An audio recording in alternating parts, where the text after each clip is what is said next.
St Dunstan's The Torch, Edition 39.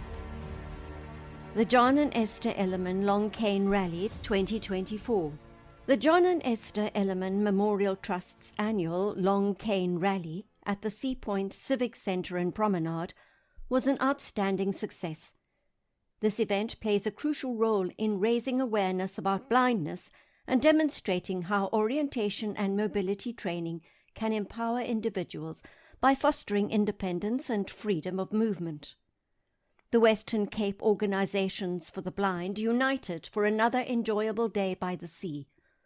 Participants embraced the refreshing sea breeze and ocean spray as they walked along the promenade, creating a truly immersive experience. The collaboration between Sea Point SAPs, volunteer marshals, and the Sea Point Lions Club ensured that everyone crossed busy roads safely and remained on course throughout the event. A highlight of the day was an inspiring presentation by Winston Farney, the first blind tour guide, who shared his remarkable and uplifting journey. After enjoying delicious Steers burgers, participants eagerly awaited the much-anticipated lucky draw, with hopes high for their names to be called. This year we received exceptional support from a range of sponsors. Our heartfelt gratitude goes to our loyal sponsors, the Two Oceans Aquarium, Greenleaf Olive Company, Peninsula Beverages, Lelyfontein Kennels, Whole Sun and Puma. Puma especially delighted participants by generously donating a pair of shoes to every individual, a highlight of the event. Special thanks are also extended to ShopRite, Spur Worcester, Panarottis N1, Crazy Store, CTSB, Inner Palmen, Vet Point, AWOL Tours, and SA Guide Dogs for their kind contributions. A sincere acknowledgement goes to our dedicated volunteers, both new and returning, whose time and commitment made the event possible. Most importantly, we extend our deepest appreciation to all participants and organizations for joining forces to promote awareness and inclusivity for the blind community. Let us continue to move forward together in this vital mission. Here is what a few people had to say about the Long Cabe Rally. I enjoyed the Long Cabe Rally much. The weather was perfect and the routes was very enjoyable. The marshals were very helpful and the prizes were a big surprise. James. My sincere thankfulness and appreciation to the organisers of the Long Cabe Rally. Everything was well planned and well managed. I could hear the happiness in the voices of all the participants. Thank you to all the amazing sponsors as well. Graham. The Long Cabe Rally was an amazing experience. For me, it was not about the physical walk, but about building confidence and creating awareness. The marshals and the public were very friendly and cheered for us along the route. Keenan. I enjoyed the Long Cabe Rally. There were wonderful gifts, and I feel a lot of effort was put into the event. The smell of the ocean and the sound of the waves was amazing. I am looking forward to the next one. Rushta. The Two Oceans Aquarium welcomes blind visitors. The Two Oceans Aquarium recently hosted a special day dedicated to enriching the experience of visually impaired individuals. In collaboration with Sharon Goosen from Innovation for the Blind and St Dunstan's, the event welcomed over 30 participants who enjoyed an immersive and inclusive tour of the aquarium. One of the Ian Fraser Bursary Fund recipients shared their impressions of the day. There's nothing I would say needed improvement. Naturally, given the nature of things, not everything could be accessible, though I didn't exactly expect to put my hand in a shark tank to touch the sharks. However, I truly appreciated the effort made to ensure inclusivity. From the variety of creatures, parts of creatures and plants we could touch, to the inclusion of taxidermy birds like the penguin and albatross for size comparison, the thoughtfulness was evident. I even got to touch a squid, something I'd never done before. The aquarium staff and volunteers were fantastic, sharing fascinating facts and thoroughly explaining things we couldn't touch. The rock pool was incredible, and I particularly enjoyed exploring the creatures at the INJ station, such as turtles. My favourite station, though, was the one featuring tactile items like shark fins, sardines and shells. My partner especially loved the jellyfish tanks. Although I couldn't see them, my partner described them vividly to me. What stood out most was the friendliness and genuine enthusiasm of the staff and volunteers. Their passion shone through, and at no point did I feel like a burden or that they were merely doing us a favour. Unfortunately, as a blind person, I've occasionally encountered that attitude, but this experience was entirely different. I would highly recommend this to any visually impaired individual. This event exemplifies the value of inclusivity and the difference it can make in creating meaningful experiences for all. Here is what others had to say. Thank you for allowing us to touch the creatures and being so helpful. We appreciate that the aquarium was especially opened during the after hours for us. Carly. We had a very educational experience and appreciate it. Lawrence. I never could imagine that a sea star's mouth is underneath his body and that it sucks up its food with the belly. Sharon. I experienced something extraordinary by getting to touch different creatures. The penguins were very interesting. Desiree. The most interesting part for me was the shark eggs. I was allowed to touch the shells. Johan. What problems do the visually impaired encounter on a daily basis? Read on about 6 basic challenges explained in this article.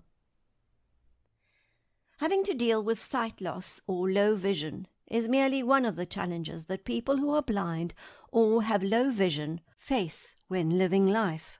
Blind individuals are just like anyone else, but they just can't see.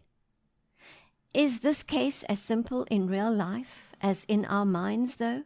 As one of Envision's founders said in his Ted Goda talk, we have built a world around us that serves the majority. That means that any individual different from the average, such as the visually impaired, faces difficulties because they're not what is considered to be average. This article aims to shed light upon the challenges the blind and low vision community face just by living life and being the odd ones out. Access to information. The major sensory organ of a person is their eyes. One glimpse around us is enough to make us realize how visual most of the information in our environment is. Timetables in train stations, signs indicating the right way or potential danger, a billboard advertising a new product in the market. These are all the visual types of information we all come across in our daily life.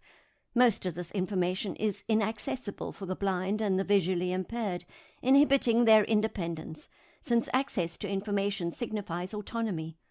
Consider downloading the free Envision app, or check out our Envision glasses, which offer a hands-free understanding and interaction with the world. Overly helpful individuals. It's very common for sighted individuals, strangers, friends or family, to be overly excited to help a visually impaired person. Very frequently, this behavior holds the assumption that the blind or low vision individual requires assistance, although this might not reflect reality. Blind people might perform a regular task slower, but that doesn't mean they're incapable of completing it. Rushing to help the visually impaired without asking or being asked to do so might make them feel helpless instead of independent. Moreover, not allowing a visually impaired individual to perform a task by themselves does not give them the room to learn how to do so independently. Societal stigma. Being blind in a world suited for the sighted, it means there will be multiple normal mishaps. Stumbling upon an office chair that wasn't neatly tucked under the desk, or knocking a glass off the table because it was left right on the edge, are small accidents that can happen, and that's okay. However, such mishaps tend to be perceived by sighted individuals as the inability of the visually impaired to perform tasks, while in reality they stem from the inaccessibility of our world. Blindness or low vision does not indicate the intelligence of the individual, nor how sad their life is. Just because the sighted cannot imagine their world without vision does not mean that the visually impaired have a sad or unhappy life because of their visual condition. Finding and keeping a job. Work is a whole different matter. If you're visually impaired, considering the lack of accessible work and working spaces, one can already imagine why hiring a visually impaired individual would be considered a liability for a company. This has a negative impact on the confidence and emotional well-being of the visually impaired, while it totally cripples their economic independence. Having little to no opportunity to support oneself, blind or low vision individuals are incapacitated from their independence. Leisure. The lack of accessibility for the visually impaired is central to several of the issues the blind or low visual individuals face. Leisure is another one on the list. There is a limited number of inclusive/accessible activities for the visually impaired, which are as simple as a museum visit. Moreover, accessible books are not abundant either. According to the World Blind Union, more than 90% of all published material is not accessible to the blind or partially sighted. The Internet, as in the new era we all surf the Internet for fun, is not fully accessible either, since numerous websites disregard their visually impaired visitors and do not curate content that is accessible for the blind and low vision individuals. Considering these points and many more that are not listed here, one can clearly see how limited leisure options there are for the visually impaired. Often living in isolation. Considering all of the above, it's not a surprise that living with a visual impairment might signify, often, living in isolation. Dealing with sight loss already is a challenge. The lack of emotional support at diagnosis centres, the limited accessibility to activities and information, the societal stigma, and the lack of employment are all factors frequently leading blind or low vision individuals in isolation. This last point illustrates how the problem for the visually impaired is not their blindness or lower vision in itself, but their segregation from anyone else. Source: Let's Envision. Beneficiary news. Luko Mtwana had a remarkable year. He performed excellently in academics and extramural activities. He played first 15 rugby for Wynberg Boys High School in his grade 11 year and captained the Blues rugby team. One of the first 15's notable achievements is beating Paul Boys High School for the first time in 30 years and finishing in the top 20 best rugby teams in the country. He achieved a gold diploma in the Eisteddfod, 95% plus for tuba, musical individual instrument. Having achieved high honours in the music department, he was awarded provincial colours in the form of a braided blazer and an honours tie. He also received colours for choir and concert band, and being co-band leader of the concert band for 2024. Luko was also elected as house captain of Silverhurst 2025, having been 1 out of 10 candidates and voted in by the boys. We are very proud of him and foresee a bright future.